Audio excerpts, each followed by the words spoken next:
Olá, boa noite a você. Este é o Jornal da Record. O Brasil tem menos de 20% das crianças vacinadas contra a Covid-19. Turismo de São Paulo retoma indicadores de antes da pandemia. Botafogo vence pelo Campeonato Carioca com 2 gols de atacante de 17 anos. O Jornal da Record já está no ar.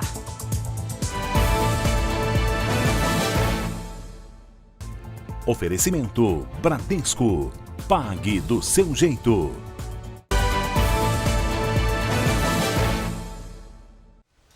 Abrimos com um panorama da vacinação infantil. Menos de 20% das crianças de 5 a 11 anos foram imunizadas até agora no Brasil. Começamos esta edição por Brasília com o Matheus Escavazini. Matheus, boa noite para você. E não é por falta de doses, certo? Boa noite, Salsi. Estados e o Distrito Federal receberam cerca de 10 milhões de doses, mas até essa segunda-feira, 3 milhões e 700 mil foram aplicadas. O público de 5 a 11 anos que recebeu a primeira dose corresponde a 18% da população estimada de mais de 20 milhões de crianças nessa faixa etária.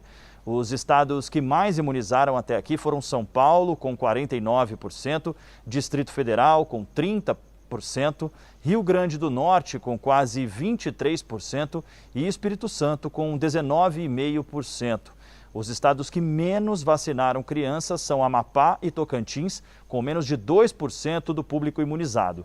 Pará, Sergipe, Paraíba e Mato Grosso vacinaram pouco mais de 2% do público entre 5 e 11 anos. Salsi. Obrigada, Matheus, pelas informações. Daqui a pouquinho conversamos novamente. A família do congolês espancado até a morte no Rio de Janeiro recebeu a concessão do quiosque onde o crime aconteceu. Os parentes de Moise Kabangabe vão ter a concessão do quiosque pelos próximos 8 anos, sem precisar pagar o aluguel. E o local vai ser transformado num centro de apoio à cultura africana. A Comissão de Direitos Humanos do Senado vai mandar uma equipe acompanhar o caso no Rio de Janeiro. Os 3 agressores de Moise estão presos. A PM do Rio de Janeiro expulsou 3 policiais acusados de fazer a escolta do contraventor Rogério Andrade. E o Pedro Paulo Filho acompanha essa história e explica melhor tudo pra gente. Como a polícia descobriu, hein, Pedro? Boa noite pra você. Oi, Salsi, uma boa noite para você, boa noite a todos. Olha, os policiais foram flagrados por câmeras de segurança de um hospital. Essas imagens do circuito interno mostram os policiais ao lado, acompanhando o bicheiro Rogério Andrade na noite em que ele foi à unidade de saúde levar a mulher que tinha sido baleada. No dia seguinte, eles apareceram novamente nas imagens do circuito interno junto ao contraventor e à mulher. Esse flagrante é de 2017. Os policiais alegaram que apenas ajudaram um casal que havia sofrido uma tentativa de assalto. Mas o Conselho de Disciplina da PM não acolheu a justificativa da defesa. A gente lembra que Rogério de Andrade disputava o espólio do lendário bicheiro Castor de Andrade com outro contraventor, o Fernando Inácio, que foi morto em 2020. Os 3 PMs expulsos são um subtenente, um sargento e um cabo. Salsi. Obrigada, meu querido, por todos os detalhes. E olha, além do Rio de Janeiro, o ano letivo começou nesta segunda-feira para as escolas públicas de 10 estados brasileiros.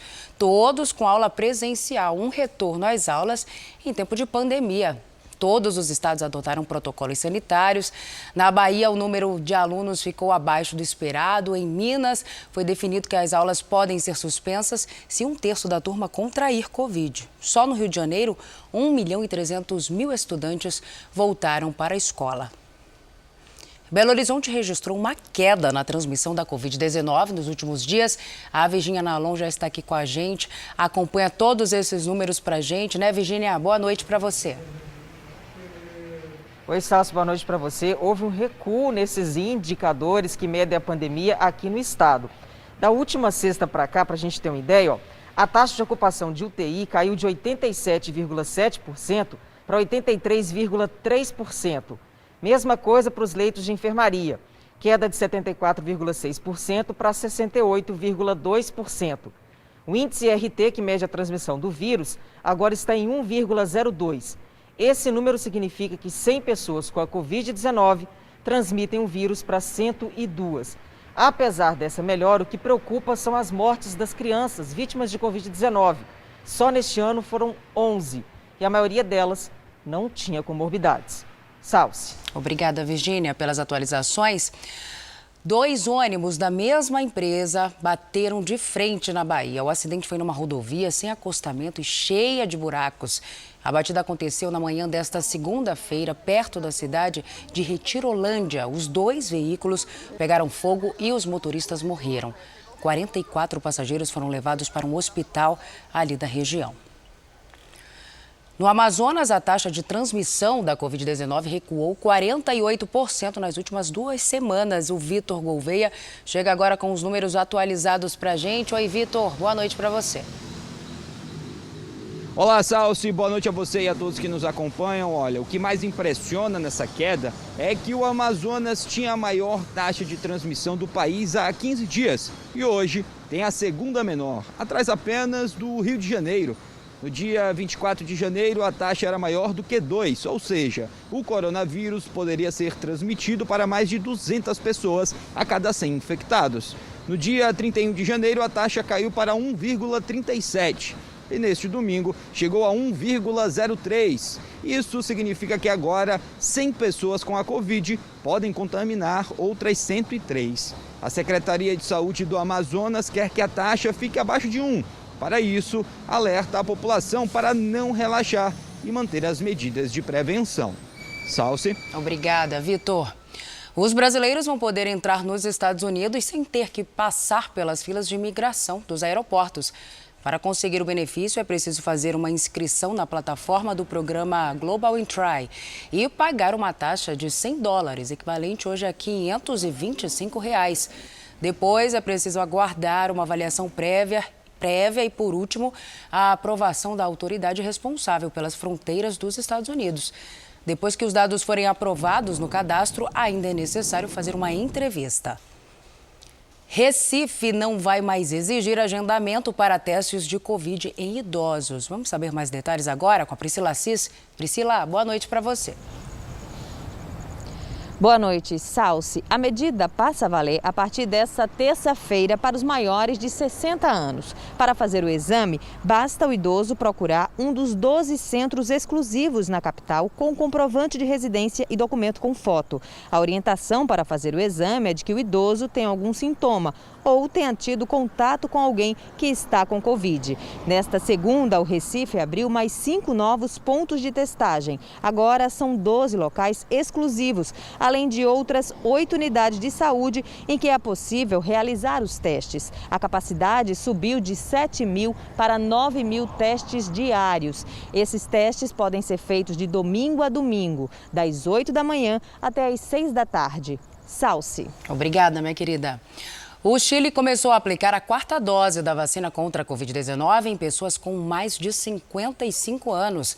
O presidente Sebastián Piñera entrou na fila da 4ª dose. Olha ele aí, o reforço já é aplicado desde 10 de janeiro em imunocomprometidos, profissionais da saúde também e em idosos.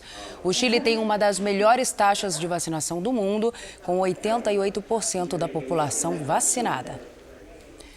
Aqui no Brasil, a Bahia registrou o maior percentual de testes com resultado positivo para a Covid-19 desde o início da pandemia. Juliana Tourinho tem os detalhes para a gente. Ju, boa noite. Boa noite, Salce. Boa noite a todos. A Bahia bateu o recorde de contaminação pela Covid-19 na primeira semana de fevereiro. De cada 100 pessoas que fizeram testes para coronavírus aqui no estado, 70 tiveram a confirmação da doença.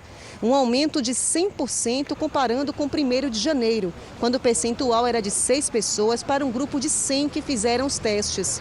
Como o mês só está começando, a curva ascendente de casos preocupa as autoridades. 28.000 pessoas morreram de Covid na Bahia desde que a pandemia começou, Salce. Obrigada, Juliana.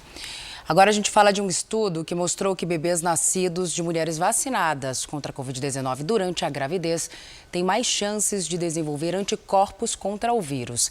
A pesquisa comparou 2 grupos. grávidas imunizadas e não imunizadas, mas que tiveram a doença.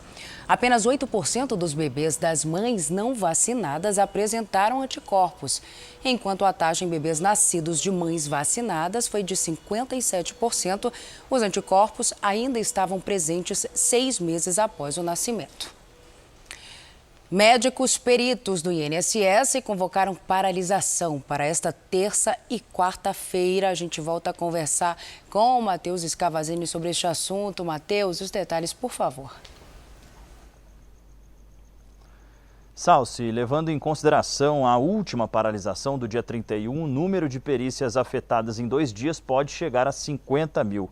Os médicos cobram um aumento salarial de cerca de 20% para corrigir a inflação de 2019 a 2022. Também querem a fixação de, no máximo, 12 atendimentos presenciais ao dia e a realização de concurso público. De acordo com a Associação Nacional de Médicos Peritos, faltam cerca de 3 mil servidores. Por conta disso, o Ministério Público Federal do Distrito Federal, a Defensoria Pública da União e a OAB pediram esclarecimentos ao governo federal. Uma portaria do INSS de setembro do ano passado prevê que quem não for atendido por conta das paralisações de servidores precisa ter um novo agendamento no dia seguinte. O Ministério do Trabalho informou que foi notificado, mas não vai se pronunciar sobre o assunto. Salsi. Tá certo, Matheus. Obrigada pelas informações. Olha, o governo americano abandonou o plano de oferecer 2 anos de ensino superior gratuito à população. O governo admitiu que não tem recursos para bancar 2 anos de faculdade para todos, inclusive filhos de imigrantes. O programa iria custar o equivalente a quase 600 bilhões de reais ao Tesouro americano. A medida fazia parte de um pacote trilionário destinado à educação. Ainda nos Estados Unidos, a onda de contágios causada pela variante Ômicron do coronavírus perdeu a força no país. O repórter Vandrei Pereira acompanha tudo, traz os detalhes para a gente. Vandrei, boa noite.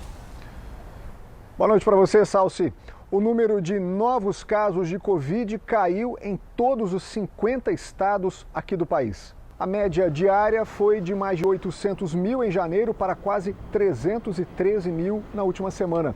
Com a redução nas infecções, os estados de Delaware e Nova Jersey planejam acabar com o uso obrigatório de máscaras nas escolas. O número de pacientes internados com a doença nos hospitais americanos também caiu. A queda foi de mais de 23% em comparação com a última semana. Bem, por outro lado, os registros de mortes continuam altos. Ao todo, foram 900 mil mortes por Covid-19 nos Estados Unidos. A estimativa é de que o país atinja a marca de 1 milhão de mortos na pandemia no mês de abril. Salsi. Obrigada, Vandrei.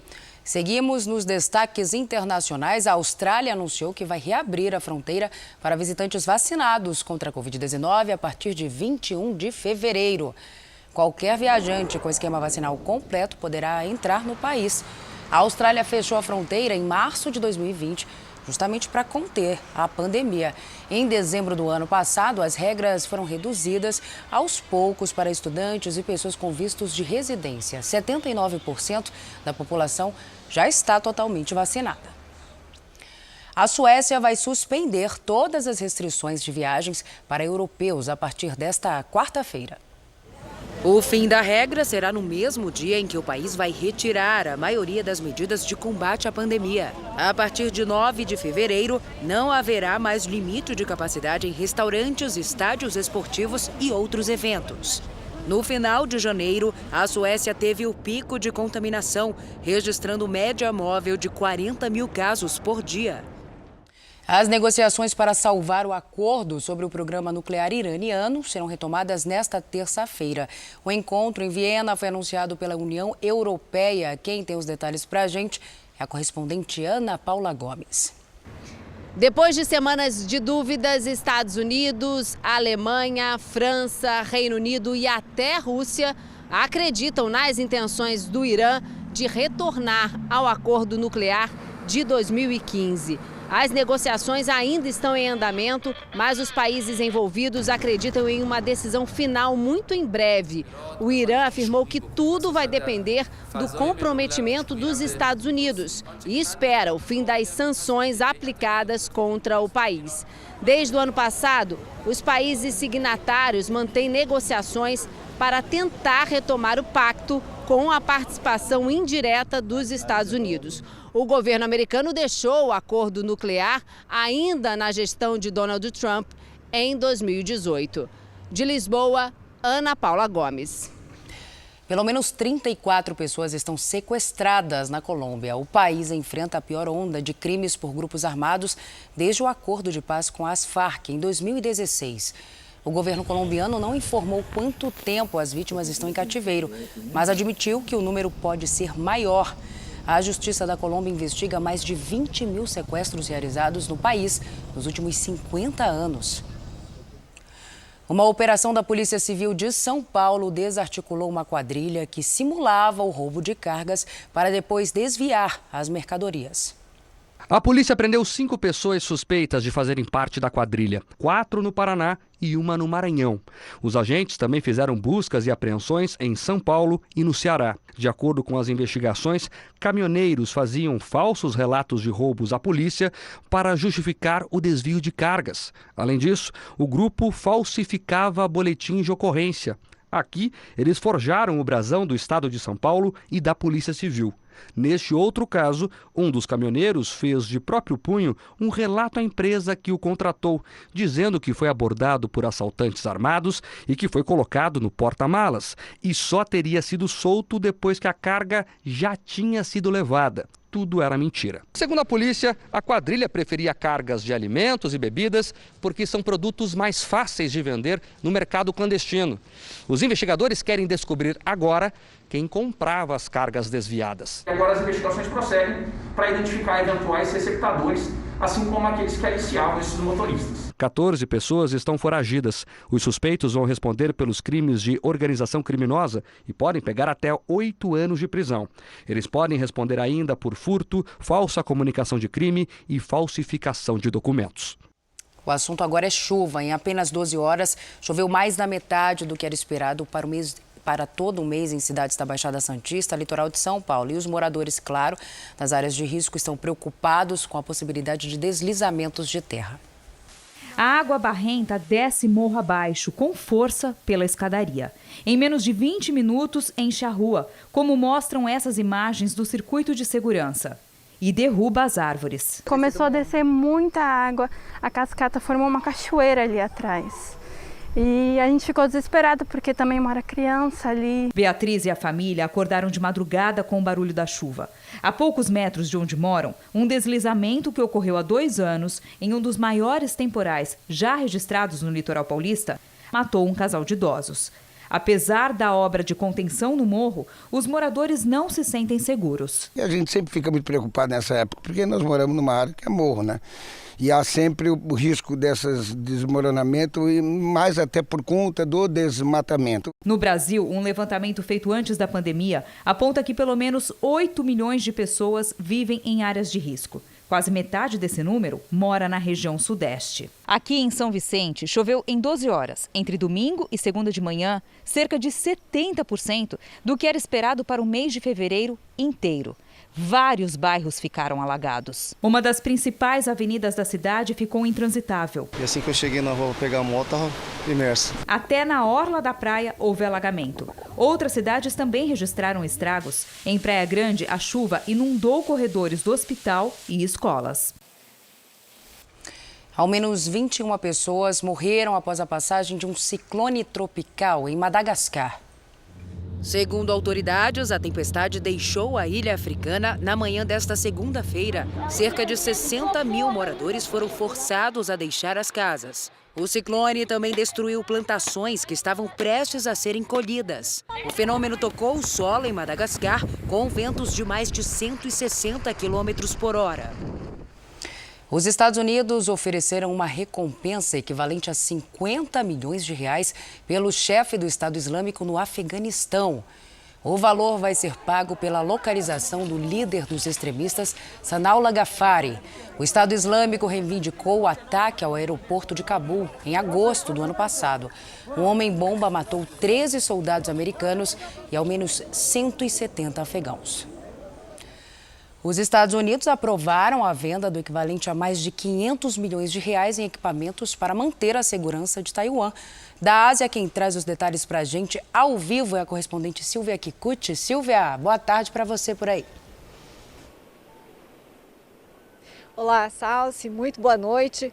As armas serão destinadas para melhorar o sistema de defesa antimísseis usado por Taiwan. Segundo o Pentágono, a medida atende aos interesses americanos em manter a estabilidade política e equilíbrio militar na região asiática. A ilha, reivindicada pela China, tem registrado constantes invasões de caças chineses no espaço aéreo. O embaixador da China nos Estados Unidos disse no mês passado que as duas superpotências podem acabar em um conflito militar se Washington continuar encorajando a independência de Taiwan. Volto com você, Salsi. Muito obrigada, Silvia. Bom trabalho para você por aí. O Google é alvo de um novo processo judicial, desta vez na Suécia. Um portal sueco de comparação de preços acusa a gigante americana de tecnologia de favorecer o Google Shopping, ferramenta da própria empresa para compras online. Segundo a denúncia, os resultados de busca são manipulados em favor do serviço de compras do Google. A multa, em caso de condenação, pode chegar a 12 bilhões de reais. Em 2017, o Google perdeu um processo semelhante e foi acusado de abuso econômico por uma comissão da União Europeia. Em São Paulo, o setor de turismo dá sinais de retorno ao ritmo de antes da pandemia. A Giovana Rizardo está aqui comigo. Giovana, boa noite para você. O que indica essa recuperação? Vamos explicar, Salsi. Boa noite para você, boa noite para todo mundo. Esse crescimento de 39% é medido por um índice criado pela Federação do Comércio de São Paulo. Esse indicador é chamado de Índice Mensal de Atividade do Turismo e é composto pela soma dos números de novos empregos no turismo, movimentação nas rodoviárias e aeroportos e também pela taxa de ocupação da rede hoteleira da capital. Todos os índices tiveram crescimento no ano passado em relação a 2020. Com mais movimento, mais gente trabalhando. Houve aumento de 5% dos empregos, destaque para as contratações, Salsi, nas áreas de eventos. Foi registrada também uma alta na movimentação dos aeroportos da capital paulista, com 4,5 milhões de passageiros em dezembro, 49% a mais que no mesmo mês de 2020. A pesquisa ainda destaca a ocupação dos hotéis, alta de 86% em relação a 2020. O setor do turismo foi um dos mais impactados pela pandemia e está se reestruturando, né, Salsi? Sem dúvida, sinal positivo para a nossa economia. Obrigada, Giovana, pelas informações. E olha, gente, o Banco Central anunciou um novo site para as consultas de valores esquecidos em bancos. Preste atenção, o site valoresaReceber.bcb.gov.br. Anotou? Exclusivo para a consulta do sistema e deve ficar disponível a partir de segunda-feira que vem. A Secretaria do Tesouro Nacional suspendeu temporariamente as contratações de crédito rural nas linhas subsidiadas do Plano Safra. O Matheus Scavazini volta agora de novo. Matheus, boa noite. Salsi, os recursos da União se esgotaram pela forte demanda por crédito rural. A alta da taxa Selic fez os gastos do governo por conta dos juros nas operações de financiamento subirem. Por isso, os recursos para os créditos subsidiados terminaram antes do previsto. A suspensão deve durar até o final de fevereiro. O Ministério da Economia informou que entende a importância dessa questão e que está trabalhando na busca de uma solução. De julho a dezembro do ano passado, os produtores rurais contrataram aproximadamente 160 bilhões de reais em crédito, uma alta de 30% na comparação com os últimos 6 meses de 2020. Salsi. Obrigada, Matheus. Agora sim, né? Boa noite, bom descanso. Obrigada pelas informações. Seguimos o JR 24 horas com o mercado financeiro. O dólar comercial abriu a semana em queda de 1,26%, vendido a R$ 5,25. É o menor valor da moeda americana em mais de 5 meses. Já o índice da Bolsa de Valores de São Paulo teve leve queda de 0,22% e ficou abaixo dos 112 mil pontos. Olha, o endividamento no Brasil caiu pela primeira vez em 13 meses, mas, apesar da queda, mais de 76% dos brasileiros têm algum tipo de dívida a pagar. Veja. Gina mora em Porto Alegre e é servidora pública. Apesar de estar empregada, ela não consegue pagar todas as contas mensais. O jeito foi pedir um empréstimo bancário, mas a situação só piorou. Eu continuo tendo mais de 70% de desconto do meu salário e atualmente eu estou tendo que me desfazer dos meus pertences pessoais para conseguir dar conta. O número de endividados caiu em janeiro em relação a dezembro do ano passado. É a primeira queda em 13 meses.